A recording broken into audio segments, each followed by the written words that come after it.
കൊപ്പം ടൗണിൽ traffic signal സംവിധാനം സ്ഥാപിക്കുന്നതിനൊടുവിൽ ജില്ലാ റോഡ് സേഫ്റ്റി കൗൺസിലിന്റെ അനുമതി.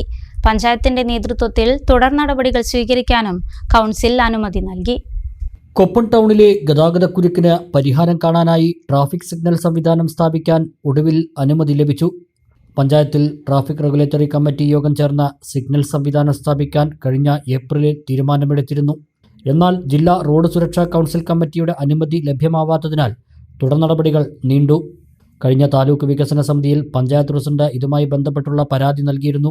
തുടർന്നാണ് ജില്ലാ റോഡ് സുരക്ഷാ കൗൺസിലിന്റെ അനുമതി ലഭ്യമായതായി അധികൃതർ താലൂക്ക് വികസന സമിതി യോഗത്തിൽ അറിയിച്ചത്. ടൗണിലെ ഗതാഗതക്കുരുക്ക് രൂക്ഷമായ സാഹചര്യത്തിലാണ് കഴിഞ്ഞ ഏപ്രിലിൽ മുഹമ്മദ് മുഹസിൻ MLA അധ്യക്ഷതയിൽ ട്രാഫിക് റെഗുലേറ്ററി കമ്മിറ്റി യോഗം ചേർന്നത്. ഈ യോഗത്തിലാണ് ട്രാഫിക് സിഗ്നൽ സംവിധാനം സ്ഥാപിക്കുന്നതുൾപ്പെടെയുള്ള നടപടികൾ സ്വീകരിക്കാൻ തീരുമാനമായത്. പഞ്ചായത്തിന്റെ നേതൃത്വത്തിൽ ഇതിനാവശ്യമായ നടപടികളുമായി മുന്നോട്ടു പോകുകയും ചെയ്തു.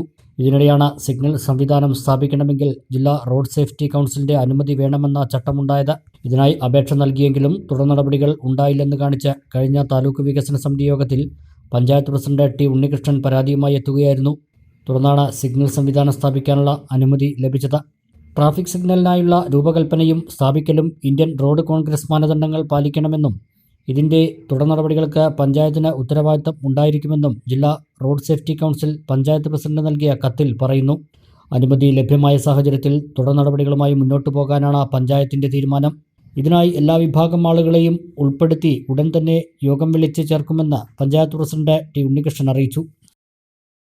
ഇമ്മാനുവൽ സിൽക്ക് ഷോറൂമുകളിൽ സമ്മാന പെരുമഴയുമായി ഇമ്മാനുവൽ ഓണം പൊന്നോണം. ഓരോ പർച്ചേസിനൊപ്പം ലഭിക്കുന്ന സമ്മാന കൂപ്പൺ നറുക്കെടുപ്പിലൂടെ ദിവസേന നേടാം നിരവധി സമ്മാനങ്ങൾ. ഈ ഓണക്കാലം ഇമ്മാനുവൽ സിൽക്സിനൊപ്പം ആഘോഷമാക്കാൻ ഏവർക്കും സ്വാഗതം.